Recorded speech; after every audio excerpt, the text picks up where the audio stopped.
Welcome back to today's live. I am so excited to be here with you guys.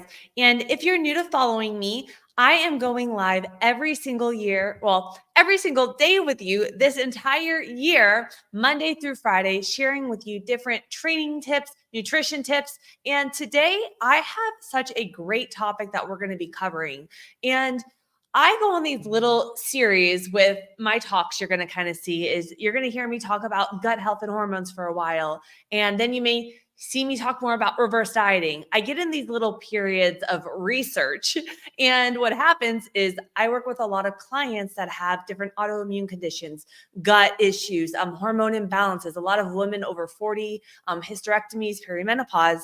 And when I'm working with them, I take everything that I've learned with my degrees in kinesiology, CSCS. I'm a holistic nutritionist, a GAPS practitioner, but I also love to deep dive and learn more about topics that really interest me. And gut is my specialty. So today I'm going to be sharing with you guys the biggest mistake that I see a lot of people make on the low FODMAP diet.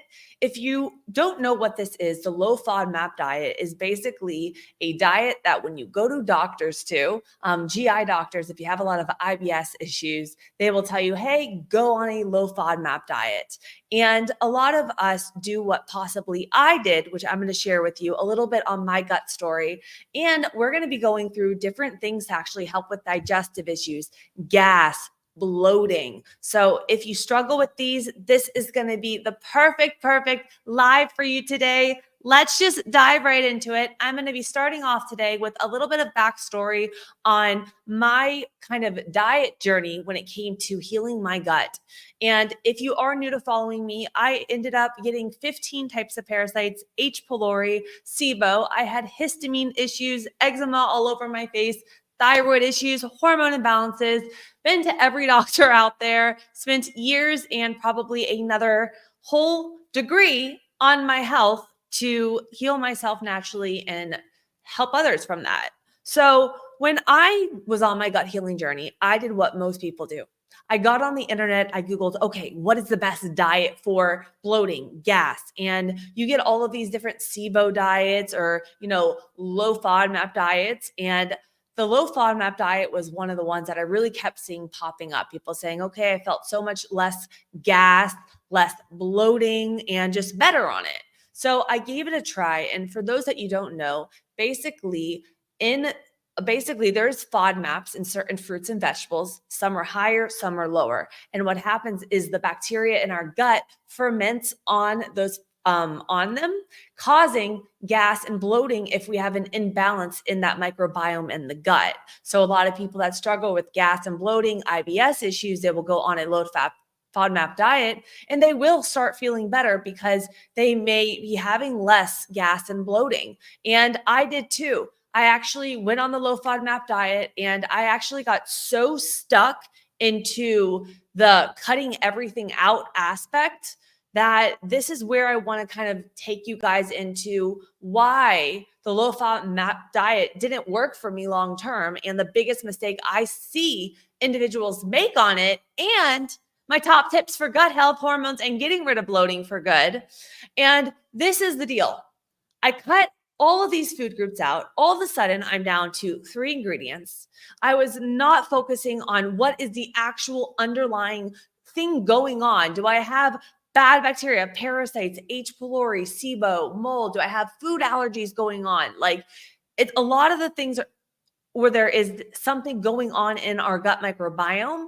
And when we just cut a food group out or cut a bunch of FODMAPs out, yes, you may feel better, but as soon as you add those certain fruits and vegetables back in that aggravated you, you may notice if you didn't get to the root cause of the issue, you are going to still have gas, bloating with those. So if you guys struggle with digestive issues, this is the deal. I'm going to be going into all my top tips, the best diet for it and all of that out there. But just a little summary of that, because I like to keep things structured, is a lot of people with digestive issues go to a maybe low FODMAP diet. And this is the one we're specifically talking about today because I see so many individuals do it. And I did it myself and it actually backfired on me. And I see it backfire on a lot of people. I'm going to say why. But We go to this, we're cutting a lot of things out of our diet because we're not having the gas and bloating doing to the fermenting bacteria. We feel better, but we add that back in, and then the gas and the bloating comes back. If this sounds about right and you're struggling with digestive issues, give me some hearts on the side, drop a comment below, let me know what your biggest struggle with gut health is. And now I'm going to tell you why, okay? So the big reason why, the biggest mistake people make here is we cut, well, you know what? I'm going to pause for a second. Because I know everyone's on. I'm going to throw a shameless little plug out there. If you guys are just hopping on and you are ready to just reset your body going into 2024, get rid of bloating, get your energy back, get rid of cravings, learn all of the tools to help you build muscle, lose fat, eating more food, come join my 72-hour reset challenge. It is January 22nd through the 24th. It is a live training. It is only $27 to join. And if you have any questions, drop them here or DM me on Instagram. Okay. So we're going back to it. The biggest mistake that a lot of individuals make on the low fat MAT diet is they cut everything out. We limit our food. We start our fiber coming down. We're not addressing the issue. Then we get ourselves to a limited amount of food. And then as we add it in, we again get the issues back. So to me, the biggest mistake is a lot of individuals get so afraid of having the gas and the bloating come back that they will stay on this low FODMAP diet and keep restricting their food. And all of a sudden you may realize that you're only having 3 or 4 foods, you're reacting to everything else, and you're still bloated, you're still gassy, you have chronic anxiety, and you don't know what to do. And I feel you, because that was me. I was down to rice, I was down to chicken, I was down to arugula, coconut oil. Everything else, my nose would run everywhere. I would look so bloated and gassy. And I just, again, your brain, if you guys don't think you have digestive issues going on, but you deal with severe anxiety, depression, thyroid issues, hormone imbalances, your immune issues, your autoimmune, having issues there, the gut is the area we need to address. This is like the biggest area. This runs it all. And when we cut all these foods out, we have to think, what do we need to have a good gut microbiome? We need good bacteria. Not only do we need good bacteria, the probiotics, we need prebiotics coming in through our diet. And a lot of these are in these foods that are higher and moderate in the FODMAPs, that have more of the higher fiber that we're reacting to. So if we're not getting the good bacteria back into our diet, probiotics, giving it enough of that diversity in our diet of fruits and vegetables for giving it the prebiotic fiber, those make the postbiotics, the short chain fatty acids that really nourish our gut, reduce the inflammation, support our brain, support our hormones, support digestion, assimilation of our food. And when we cut all of it out and then we get stuck on this low FODMAP diet, we're so afraid of adding in the food, we're getting less diversity, we're getting less fiber. Then every time we try to add a probiotic in, because we may have an underlying cause like a SIBO or overgrowth of bacteria, we get more gas and bloated. So we take the probiotic out. Fermented foods don't feel right. We have itchiness, histamine reactions from this. That was me too, guys. I had all of these issues. And if you do struggle with digestive issues, I do work one-on-one with clients for gut healing. I've dealt with clients with SIBO, gastroparesis, mold issues, twisted colon, foot of their colon removed and replaced with titanium. And we heal and we focus on getting to the root cause. And that's the key. If you've been struggling for years with digestive issues, stop guessing, stop limiting yourself.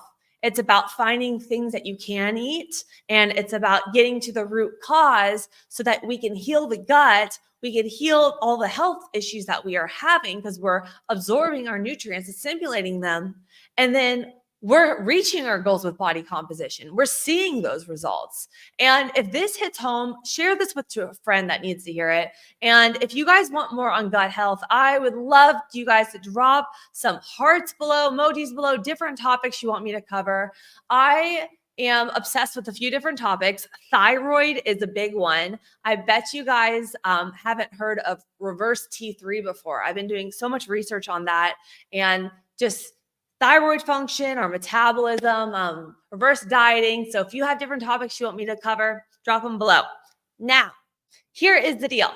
I will be going live tomorrow, so make sure you got your notifications on. I am saving these to both my YouTube and my Instagram. They will be there for you guys for replay. Share them with a friend. And if you're just feeling like you need a reset, you want tools, tips, things that can help you reach your goals, get rid of bloating, boost your energy, balance your hormones, come join my 72-hour reset challenge. It is bloatfree3challenge.com, or just DM me reset on Instagram. That works too. And I could send it over to you in a little link.